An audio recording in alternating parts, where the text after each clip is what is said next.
The private American companies that employ the Jones Act have made significant investments in Puerto Rico.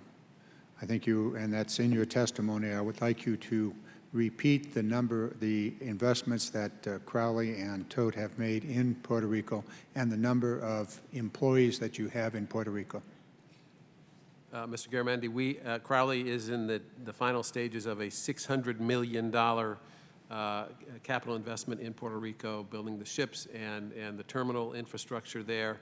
That terminal project is one of the largest infrastructure projects on the island in the last year. We employ on the island 300 Puerto Ricans directly, and that translates into, I don't know how many indirect and induced jobs. Thank you. Todt? On behalf of Todt, our vessels and the supporting infrastructure is approximately or in excess of $500 million.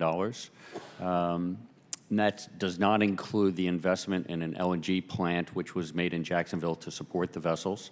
And on top of that, we have, with our partners who operate the terminal for us, as well as our direct employees, in excess of 200 employees. Very good. The chairman made the point about the Jones Act is far more than Puerto Rico, Guam, Hawaii. It's the inland waterways. He said it so very, very well. I won't repeat it, but just to call attention to the fact that the Jones Act does include the inland waterways.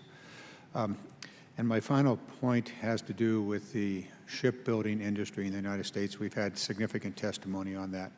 Mr. Chairman, I thank you very much for holding the hearing and for the witnesses and for the information. And we do have a challenge out ahead, and that is to push back against all of the fake news surrounding the Jones Act. Thank you very much, Mr. Chairman.